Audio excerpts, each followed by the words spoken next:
अंतरिक्ष जितना सुंदर दिखता है, कहीं उससे ज्यादा यह डरावना है। सैकड़ों साल से इंसान अंतरिक्ष में ऐसे सभ्यताओं की खोज कर रहा है जो पृथ्वीवासियों की तरह ही जी रहे हों। इंसान अंतरिक्ष में रेडियो सिग्नल भेज रहा है ताकि कोई एलियन सभ्यता सुन सके और हमसे संपर्क करे। लेकिन इंसान ऐसी गलती तो नहीं कर रहा जिससे मानव जाति का अंत का खतरा हो। अंतरिक्ष एक ऐसा समंदर है जहां बड़े से बड़े दयालु जीव रहते हैं और साथ ही खूंखार दरिंदे भी। तो अगर हम इस अंतरिक्ष में अपना संदेश भेजते हैं तो यह संदेश किसके पास जाता है, दयालु एलियंस को या खूंखार दरिंदे एलियन को? स्टीफन हॉकिंग ने कहा था कि हमें अंतरिक्ष में अपनी उपस्थिति का संदेश नहीं भेजना चाहिए, क्योंकि हम नहीं जानते कि अंतरिक्ष में कैसे प्राणी होंगे और हमें वह किस तरह ट्रीट करेंगे। क्योंकि अगर वह खतरनाक हुए तो वह हमारे साथ वही व्यवहार करेंगे जो अवतार मूवी में इंसानों ने एलियंस के साथ किया था। वे अपने फायदे के लिए कुछ भी कर सकते हैं। अगर वे हमसे ज्यादा टेक्नोलॉजी में उन्नत हुए तो वह बिल्कुल इंसानों के साथ नौकर जैसा व्यवहार करेंगे। वर्षों की खोज से यह पता चला कि करीब 10,000 साल पहले अंतरिक्ष से एलियन उतरे और उस वक्त में राजाओं और अन्य मुख्य पदों के लोगों से मिले और उन्होंने इंसानों के बीच ज्ञान बांटा और समय समय पे वे धरती पर आते रहे और इंसानों ने उन्हें अपना देवता भी मानने लगे। Egypt, Mesopotamia, Sumerian, Inca, Babylonian, Sindhu घाटी और दुनिया की तमाम सभ्यताओं के टेक्स्ट में लिखा है कि जल्दी ही लौट कर आएंगे हमारे आकाश देव और फिर से वे धरती के मुखिया होंगे। इजिप्ट और माया सभ्यता के लोग मानते थे कि अंतरिक्ष से हमारे जन्मदाता एक निश्चित समय पर दोबारा लौट आएंगे। तो क्या हम उन्हीं एलियंस की संतान हैं? और क्या गिजावासी मरने के बाद खुद का ममीकरण इसलिए करते थे कि उनका आकाश देव उन्हें अंतरिक्ष में ले जाकर उन्हें फिर से जीवित कर देगा? पृथ्वी पर ऐसे कई प्राचीनतम चिन्ह मिले हैं जिसका इशारा अंतरिक्ष में रहने वाले एलियंस की ओर जाता है और उन्हीं में से ये है नास्का लाइन्स।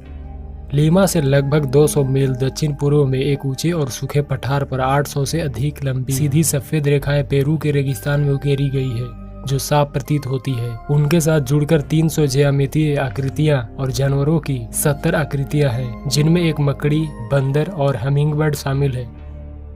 सबसे लंबी रेखाएं मीलों तक तीर की तरह सीधी चलती है। सबसे बड़ी आकृतियां लगभग 1200 फीट तक फैली हुई है और ऊंचाई से सबसे अच्छी तरह से देखी जा सकती है। वैज्ञानिकों को संदेह है कि नास्का चित्र 2 शताब्दी पुरानी है और उनकी उम्र, आकार, ऊपर से दृश्यता और रहस्यमय प्रकृति के कारण रेखाओं को अक्सर पृथ्वी पर एलियन हस्तशिल्प के सर्वोत्तम उदाहरणों में से एक के रूप में मौजूद है। नहीं तो एक प्राचीन संस्कृति बिना उड़े रेगिस्तान में इतने बड़े बड़े डिजाइन कैसे बना पाती?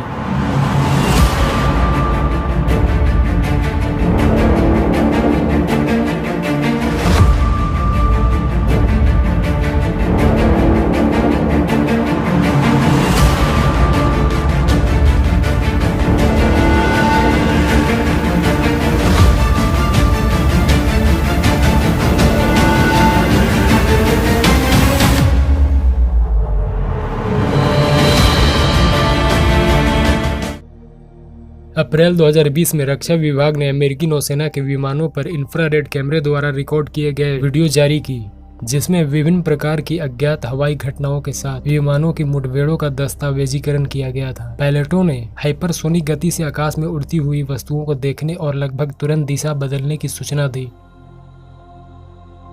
The number of contacts you got, get the course and speed meters off them. Copy back. 781. और सबसे हैरान करने वाली बात यह है कि पृथ्वी पर ऐसी कोई एयरक्राफ्ट ही नहीं है जो इतनी तेजी से उड़ सकता है। कुछ वैज्ञानिक समूह पहले से ही इस सवाल पर बहस कर रहे हैं कि क्या अन्य सभ्यताओं से संपर्क करने का प्रयास किया जाए। यह संपूर्ण ग्रह के लिए गहन विचार का विषय है। पिछले 60 वर्षों से वैज्ञानिक रेडियो दूरबीनों से दूर के सितारों की परिक्रमा करने वाले ग्रहों पर एलियंस को खोज रहे हैं। सभ्यताओं से आने वाले संभावित संकेतों को सुन रहे हैं, पर मामला क्लियर नहीं हुआ। इसलिए कुछ वैज्ञानिक अब एक अधिक सक्रिय कार्यक्रम पर जोर दे रहे हैं, मेटी, मैसेजिंग एक्स्ट्रा टेरेस्ट्रियल इंटेलिजेंस के लिए, जो न केवल सुनेगा बल्कि वास्तव में उन सितारों की ओर शक्तिशाली संदेश भेजेगा। लेकिन अगर आप रात में सो रहे हैं और आपके दरवाजे पर दस्तक होती है, जब आप दरवाजा खोलते हैं तो आपके सामने कुछ एलियंस खड़े हो, तब आप क्या करेंगे? आपको क्या करना होगा? क्या यह सरकार के द्वारा बताया गया है? तो पृथ्वी पर सरकारी की भी तैयारियां होनी चाहिए अंतरिक्ष जीव के लिए। अगर वे फ्रेंडली रहे तो बढ़िया, लेकिन अगर वे खतरनाक हुए तो आप तो मारे जाएंगे। और एक इंसान का खात्मा नहीं, यहाँ से इंसानियत का खात्मा शुरू होगी और उनकी टेक्नोलॉजी तय करेगी कि कितना तबाही मचानी है इस पृथ्वी पर। और अगर इनकी टेक्नोलॉजी की खतरा को पृथ्वीवासी नहीं रोक पाए तो इंसानियत बिल्कुल खत्म हो जाएगी। कई विशेषज्ञों ने यह भी चेतावनी दी है कि वे अनप्रेडिक्टेबल हो सकते हैं।